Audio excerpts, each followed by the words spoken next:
Hello, parents of EP Physics students. My name is Tom Ahrensberger, and I thank you for the pleasure and privilege of getting to teach your kids this year. A little bit of background on me. Yes, I'm a Woodward Academy graduate, 1978, went here 8th through 12th grade, way back in the 70s. And then I went to Georgia Tech and majored in physics because I loved it, and got my bachelor's and master's degrees in that there. I taught 1 year at Fayette County High School, liked it well enough, but then I visited my boss. Well, he became my boss, my teacher here at Woodward, Gus Deroff, and he hired me, and I've been here ever since. This is my 36th year teaching, actually this very same course. It's the most challenging year, I'll say, but hey, we'll make the best of it and maybe make something even better than it was before.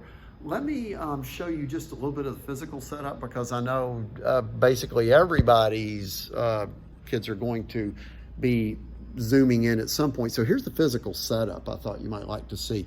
You see I have a computer, a laptop on Zoom, looking straight at the board there. There's the board. Gosh, I'm all over the place. This is confusing. And we have the owl. That thing over there is doing this 360 panoramic thing. So actually, in the physical setup for the students who are here, as you can see, we are very, very nicely physically distanced at more than 6 feet apart in a great big huge room with lots of ventilation. And you know, I would have my mask on if anybody else were in here. So I'm feeling fairly comfortable about that. We'll do our best to stay safe. And for those who are at home, you're going to get as close to the real thing experience, I think, as we can muster. It's actually pretty good.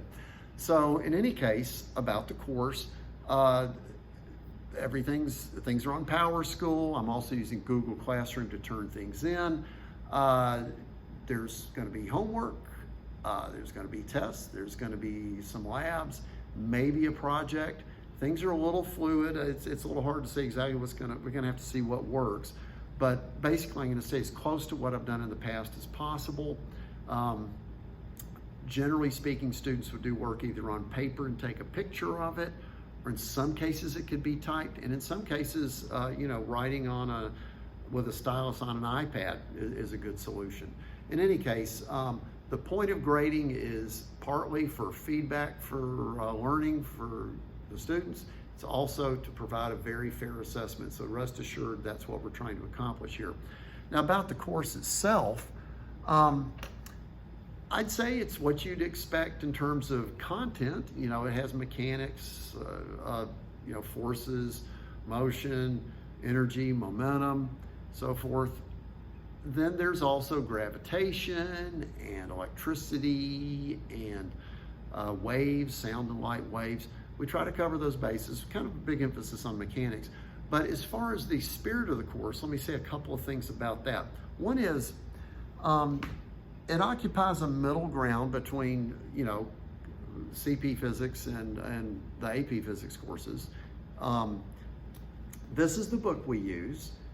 We use it most of the time, though we go in and out of it, frankly. It is also the book that is used in CP Physics. So why the same book? The answer is because Paul Hewitt here is a master of explaining things very intuitively, conceptually, and for purposes of introducing a concept, fleshing out what it's really kind of about, it's great. And so we introduce things that way.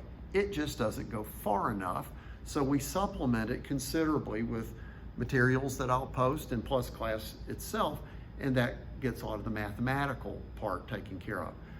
Now, another thing I'll mention, having been here all that long, about the first half of my career I taught out of this book, and I learned to love the approach it takes, which is very societal, historical, philosophical, so that you kind of get to see how science is really one of the humanities in a sense. And it's a very honest, interesting approach, and also the historical development of thought often parallels a student's own maturation in their own mind in handling these concepts. So I've learned to really value that, and that's one of the things that's kind of still in the spirit of it, even though we don't really use that text.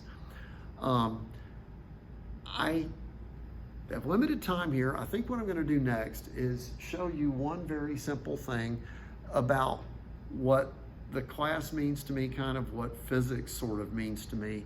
I'm gonna try to aim over here. Let's see if I can get the screen to show. I can't do screen sharing on my iPhone. So let me just show you something really quick. I believe that physics is an extension of childhood play. And here's what really struck me. This is Gonna do another one? granddaughter. Can I get in there? Yep, you see it. It didn't roll? Can you help it roll? There it goes.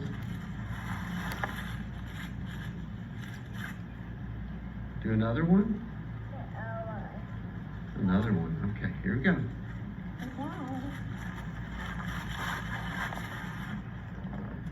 Uh-huh. Whoa. Whoa. Dora. Uh-oh. It's falling. The leaves are falling. They are. They're falling.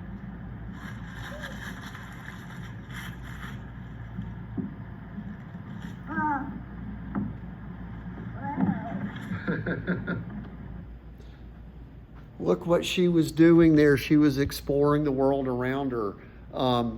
She was learning about friction with the slide. She was learning about things falling. What really blew my mind was that when she rolled those little berries that she called apples down the slide, she was doing almost exactly one of our labs that uses these ramps right here, and you roll the ball down the ramp and we take the data, and it's famous. Galileo, the father of experimentation, was doing what my 2-year-old granddaughter is doing.